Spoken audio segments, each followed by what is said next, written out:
ఇన్ని రోజులు నోటికొచ్చినట్టు ఆంధ్ర కాంట్రాక్టర్లని ఆంధ్ర వాళ్ళకి వర్కులు ఇస్తున్నాడు కేసీఆర్ అని ఇన్ని రోజులు చిల్లర మాటలు ఏదైతే మాట్లాడినావో రేవంత్ రెడ్డి చెంపలేసుకొని క్షమాపణ చెప్పాల ప్రజలకి.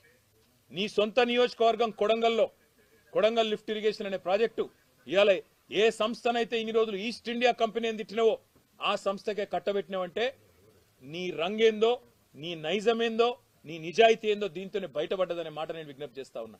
ఒకవైపేమో కొడంగల్ లిఫ్ట్ ఇరిగేషన్ ప్రాజెక్టుకేమో 4350 కోట్లు, దాన్నేమో కేకు కోసినట్టు రాఘవ కన్స్ట్రక్షన్ సగం, ఏ సంస్థనైతే బ్లాక్ లిస్ట్ లో పెట్టాలో మెగా ఇంజనీరింగ్ ని వాళ్ళకి సగం రాసిస్తావు.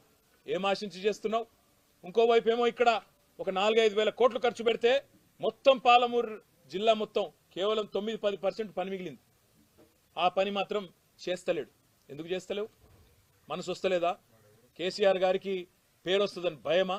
అందుకే మేమందరం కూడా ఇందాక వచ్చేటప్పుడు అనుకున్నాం, పెద్దలు కేసీఆర్ గారు అనుమతి కూడా తీసుకుంటాం. తొందరలోనే ఎట్లా అయితే మేడిగడ్డకు పోయినామో మొత్తం శాసనసభ్యులందరం కలిసి అదే పద్ధతిలో శాసనసభ్యులు, శాసన మండలి సభ్యులు, మా గౌరవ రాజ్యసభ సభ్యులు అందరం కూడా పార్టీ సీనియర్ నాయకులు, మాజీ శాసనసభ్యులు, పాలమూరు ఉమ్మడి పాలమూరు యొక్క నాయకులందరం కూడా కలిసి పెద్ద ఎత్తున బయలుదేరిపోతాం.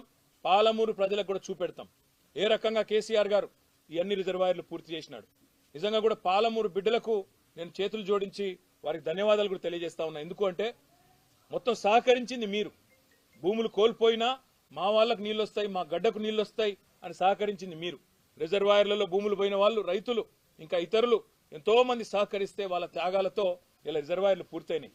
రిజర్వాయర్లు పూర్తయిపోయి కేవలం ప్రవాహ కాలువలు దవ్వి పంపులు ఆన్ చేయాల్సింది ఉంటే ఆ పని చేయకుండా మెగా ఇంజనీరింగ్ కు, రాఘవ కన్స్ట్రక్షన్ కు అత్తసొమ్ము అల్లుడు దానం చేసినట్టు ఏ కంపెనీలనైతే బూతులు తిట్టిండో ఇన్ని రోజులు, ఏ కంపెనీలనైతే ఇన్ని రోజులు ఇష్టం వచ్చినట్టు ఈస్ట్ ఇండియా కంపెనీ అని, లూట్ కంపెనీ అని, జూటా కంపెనీ అని, ఆంధ్ర కాంట్రాక్టర్లని ఇదే రేవంత్ రెడ్డి నోరు బారేసుకున్నాడో ఇలా వాళ్ళకే 4350 కోట్లు నీ సొంత నియోజకవర్గంలో ఇచ్చినావు కదా, దాని మీద సమాధానం చెప్పవలసిన బాధ్యత నీ మీద ఉన్నదని చెబుతూ మొత్తం ఎమ్మెల్యేలు కానీ మొత్తం మా పార్టీ యొక్క సీనియర్ నాయకుల బృందం మొత్తం తొందరలో పర్యటనకు బయలుదేరుతాం.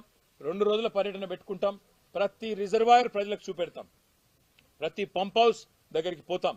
పోయి రాష్ట్ర ప్రజలకు పాలమూరు రంగారెడ్డి ఎత్తిపోతల పథకం విషయంలో మా ప్రభుత్వం ఎంత చిత్తశుద్ధిగా పనిచేసిందో, ఈ ప్రభుత్వం కావాలని ఎట్లా గత 9 నెలలుగా దాన్ని తొక్కి పెడుతున్నదో, పాలమూరుకు నీళ్లు రాకుండా చేస్తున్నదో ఈ విషయాన్ని కూడా తప్పకుండా ఎండగడుతూ మరి ఆ యాత్రను కూడా నిర్వహిస్తామని చెబుతూ తొందరలో తప్పకుండా మళ్ళీ మీ అందరినీ కలుసుకుంటానని కూడా చెప్తూ ధన్యవాదాలు. Thank you.